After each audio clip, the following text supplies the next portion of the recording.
Bonjour, bienvenue sur ma chaîne. Aujourd'hui, j'avais envie de faire une petite vidéo en extérieur parce qu'il fait très beau et je voulais profiter de ce moment pour vous faire une petite vidéo. Pour ceux et celles qui ne me connaissent pas, je suis Elodie et je suis professionnelle de la beauté spécialisée dans les événements. Donc je fais principalement les mariages, soins visage, maquillage, ongles. Et je fais également tout ce qui est comité d'entreprise avec des ateliers beauté. Et aujourd'hui, j'avais envie de vous parler des erreurs qu'on peut commettre dans sa routine beauté au niveau de votre soin du visage et de votre peau. La première erreur que la plupart des gens ne pensent pas, mais en fait, c'est la régularité. La régularité, c'est quoi? Ça veut dire qu'il faut le faire au moins une fois, 2 fois par semaine. Selon votre type de peau, il faut le faire régulièrement pour avoir des résultats. Si vous faites une routine beauté, un soin visage une fois de temps en temps, à la maison même, vous n'aurez pas un résultat visible direct, en tout cas sur des choses que vous voulez traiter vraiment au niveau de votre peau. Ça va fonctionner sur le moment, vous allez avoir la peau douce, forcément il va y avoir un résultat puisqu'avant vous ne faisiez rien, mais c'est avec la régularité que vous allez pouvoir obtenir des vrais résultats à long terme. Ça se fait petit à petit évidemment. Il faut se concentrer sur les produits essentiels. C'est pas la peine de vous rajouter des trucs et des bidules. Moi la première, des fois j'ai pas le temps de me faire un soin visage. J'essaye vraiment de limiter ma routine, c'est-à-dire que j'essaye de limiter le nombre de produits. Ça sert à rien d'avoir trop de produits. Faites les choses que vous avez l'habitude de faire. Comme ça, vous introduisez petit à petit un produit par un produit si vous voulez encore plus de résultats. Mais contentez-vous déjà de quelques produits pour être le plus ou la plus régulière possible. Du coup, ça nous emmène à réduire les étapes de sa routine, ce qui fait que vous gagnez du temps et que vous avez quand même un résultat à long terme. La deuxième erreur que la plupart des personnes font quand ils font leur routine beauté, c'est qu'ils ne font pas forcément l'ordre logique d'une routine beauté.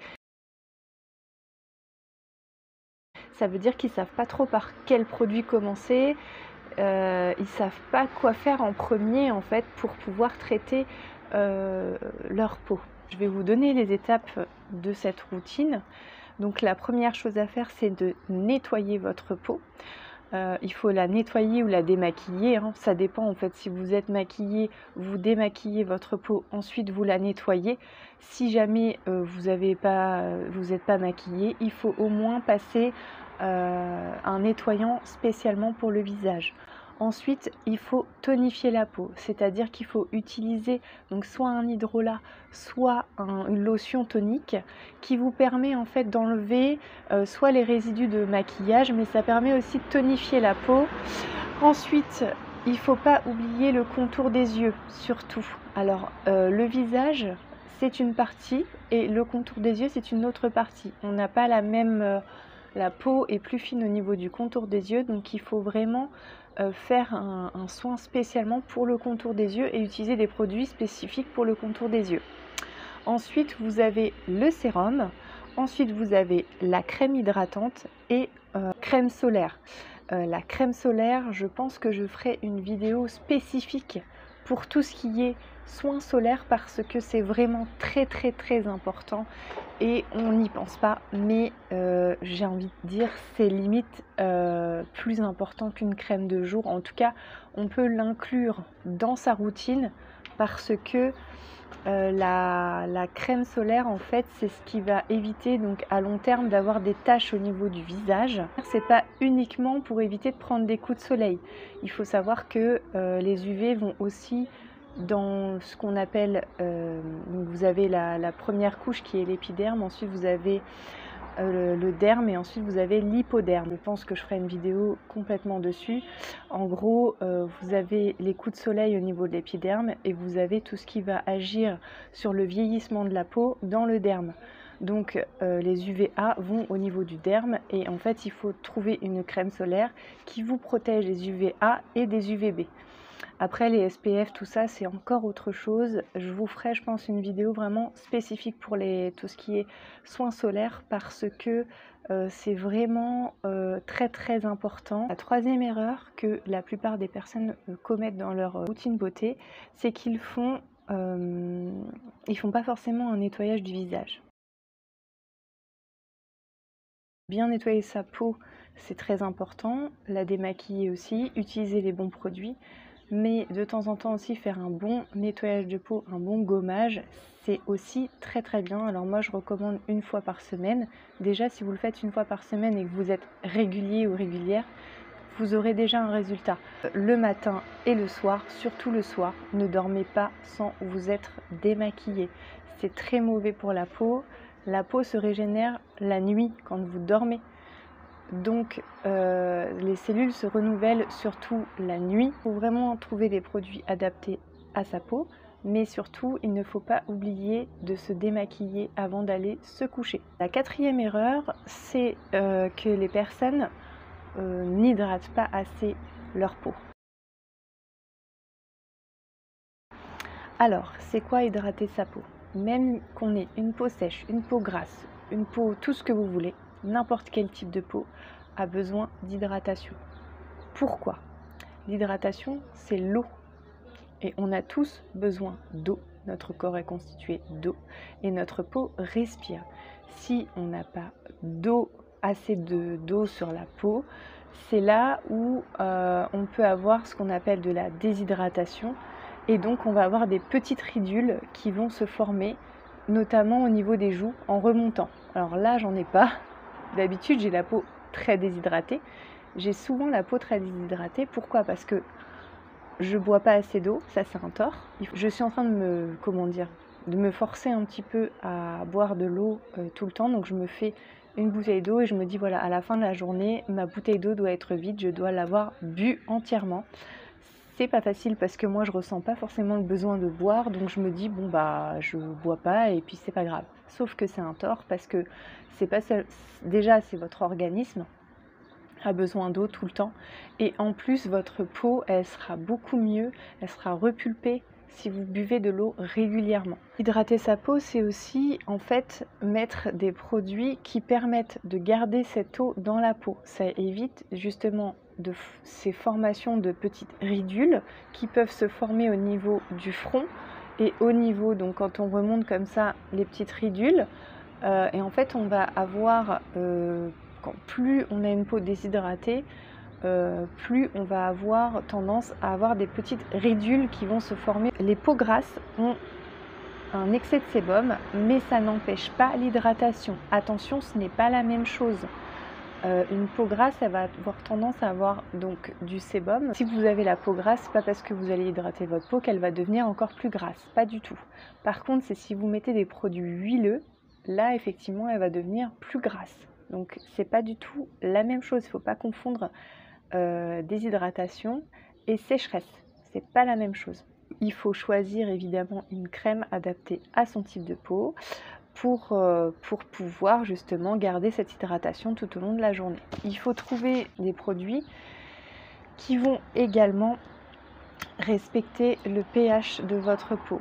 Le pH c'est quoi? C'est en gros c'est l'acidité de votre peau. Il y a aussi un autre point qui la plupart des gens ne savent pas appliquer correctement les produits.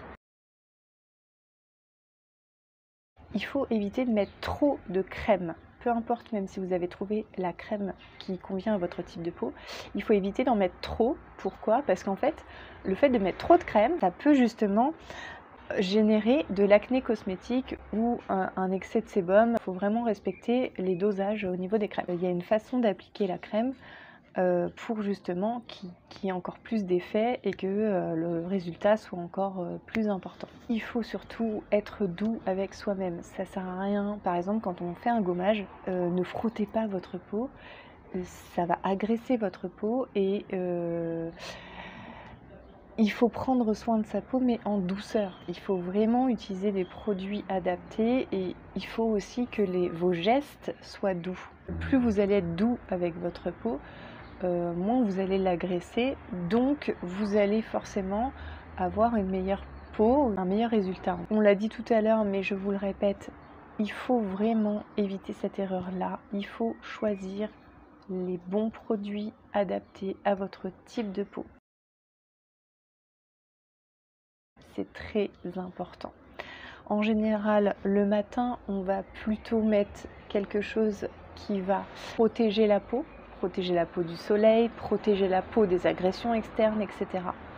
Et le soir, on va plutôt mettre quelque chose qui va traiter un problème en particulier que vous avez, un ou plusieurs problèmes. D'ailleurs, vous pouvez avoir plusieurs problèmes de peau. Mais en général, le matin, on va protéger. Le soir, on va traiter. Et la première chose à faire, c'est identifier son type de peau. Alors, pour identifier son type de peau, plusieurs solutions. Parce qu'on a le type de peau et on a l'état de peau. C'est vraiment deux choses différentes. Le type de peau va plutôt changer en fonction des étapes de notre vie, mais il reste plus ou moins le même. Il va changer, mais il va rester plus ou moins le même. Et puis ça dépend aussi de notre vie. L'état de peau, il va changer aussi en fonction des saisons, il va changer en fonction des produits que vous utilisez. Et il va changer aussi en fonction de votre façon de vivre au quotidien. Comme je vous disais tout à l'heure, si vous êtes quelqu'un qui boit beaucoup d'eau, si vous êtes quelqu'un qui ne boit pas beaucoup d'eau, si vous utilisez des produits gras. Donc la première chose à faire, c'est identifier son type de peau, son état de peau. Donc pour cela, plusieurs solutions. Alors moi, j'ai créé un questionnaire. Vous pouvez remplir si vous le souhaitez, et moi je vous dis à peu près en fonction de vos réponses ce que vous en pensez, comment faire. Sinon, j'ai une deuxième solution, c'est que j'ai écrit un livre qui explique vraiment toutes les étapes, comment faire son type de peau, etc. Je vous explique vraiment plus approfondi comment ça se passe. Et si vous voulez, je vous mets le lien en dessous la vidéo pour pouvoir commander le livre. Et vous l'avez aussi en format PDF. Donc j'en ai un qui est gratuit sur 11 pages. Et si vous avez envie de voir la suite, il est payant. C'est 8,90 € et il y a 60 pages. Sinon, vous avez la version gratuite avec 11 pages.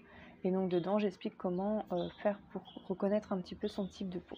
Il y a une autre erreur qu'on a tendance à faire, mais ça, effectivement, il faut avoir un peu plus d'expérience. C'est vraiment reconnaître les actifs principaux qui vont traiter les problèmes de votre peau. C'est pas forcément évident à connaître et il faut quand même être un peu dans le milieu, mais effectivement, il faut vraiment cibler le besoin principal de votre peau. Il faut choisir des actifs les plus appropriés au moment où vous faites votre diagnostic de peau. Par exemple, la vitamine C, ça va être plus pour l'éclat, mais il faut faire attention avec la vitamine C parce qu'il ne faut pas s'exposer au soleil. Donc tout ça, c'est des choses un petit peu techniques qu'il faut quand même savoir. Renseignez-vous sur les actifs cosmétiques, j'en parle aussi un petit peu dans mon livre. Et vous avez également la possibilité de créer vous-même vos cosmétiques, ce qui fait que vous savez ce que vous mettez dedans et vous pouvez choisir les actifs que vous mettez dedans. Moi, si jamais ça vous intéresse de créer vos cosmétiques, n'hésitez pas à m'en parler parce que en fait, je fais des ateliers qui vous permettent de créer vos cosmétiques vous-même. Donc après, vous choisissez quel type d'atelier, etc. Mais aussi, ce que je fais, c'est que par exemple, si vous achetez des produits de ma boutique pour faire telle ou telle crème, moi, je peux vous faire soit une visioconférence pour vous expliquer un petit peu comment on le fait, même si vous avez la recette. Je pense que je ferai des vidéos pour vous expliquer comment créer votre crème de jour, etc. Alors évidemment, cette vidéo sera accessible uniquement si vous achetez un de mes coffrets. Par exemple, vous achetez un coffret création de ma crème de jour, ou alors vous m'envoyez un message, voilà, je voudrais les produits pour créer ma crème de jour. Moi, je vous envoie les produits et en fait, suite à la réception de vos produits, on peut ensemble soit faire une visioconférence et puis je vous explique un petit peu comment vous devez procéder pour les étapes. Comme ça, vous n'allez pas rater votre crème de jour. Ou sinon, je ferai une vidéo pour vous expliquer, je vous l'enverrai par mail une fois que vous aurez acheté mon kit. J'ai également dans mon livre, j'explique un petit peu tels et tels ingrédients, quels ingrédients actifs par rapport à votre type de peau, etc. Donc si cela vous intéresse, je vais tout mettre en barre d'infos. Alors on en a déjà parlé tout à l'heure, mais il y a une erreur qui est assez courante, c'est les personnes qui utilisent très mal leur exfoliant. Le type d'exfoliant pas adapté à la peau est trop souvent, mais il y a aussi le fait de frotter trop fort au niveau du visage, et là donc c'est pas bon non plus. Donc il faut le faire régulièrement, mais pas trop, selon son type de peau. En général, 1 à 2 fois par semaine, ça suffit pour bien nettoyer votre peau. Il faut utiliser un exfoliant adapté à votre type de peau. Si vous avez une peau sensible, préférez plutôt les grains un petit peu plus fins. Si vous avez une peau grasse ou pas du tout sensible, préférez plutôt les grains un petit peu plus gros. Pareil, je l'explique dans mon livre. Après, il existe aussi de la poudre de noyau, donc ça peut être de la poudre de noyau de prune, noyau d'abricot, etc. Et pareil, si jamais vous préférez ce type de gommage. J'en ai aussi, alors je travaille avec plusieurs marques, donc j'ai les produits cosmétiques à fabriquer soi-même, mais si jamais vous n'avez pas envie de fabriquer vos cosmétiques vous-même, je travaille principalement avec la marque Claire Joie, qui est une marque bio et fabriquée en France, et donc eux, ils ont des gommages adaptés au type de peau. Donc si jamais vous souhaitez des gommages, n'hésitez pas à m'envoyer un message et je vous enverrai également les produits. De toute façon, je mets tout en barre d'infos. Qu'est-ce que ça va faire un exfoliant? Le fait d'exfolier, ça va vraiment enlever toutes les peaux mortes et ça va vraiment les enlever en profondeur et vous allez avoir la peau lisse. Et ça va permettre en fait une meilleure absorption des produits que vous allez mettre juste après. Pour les peaux sensibles, 1 fois par semaine ou 1 fois tous les 15 jours, ça suffit. Pour les peaux normales, 1 fois par semaine à 2 fois par semaine. Pour les peaux grasses, 2 fois par semaine. D'accord. On en a discuté tout à l'heure, mais la crème solaire, c'est très important. Même l'hiver, il faut protéger sa peau des rayons UV parce que, comme je vous disais, il n'y a pas uniquement le fait d'avoir des coups de soleil, il y a également le fait que ça agit sur le vieillissement de la peau. Donc il faut se protéger été comme hiver. Il existe également, j'attends que la moto elle passe, il existe également des crèmes contre la lumière bleue. Alors je vais être honnête avec vous, pour l'instant je n'ai pas testé, je ne sais pas trop comment ça se présente.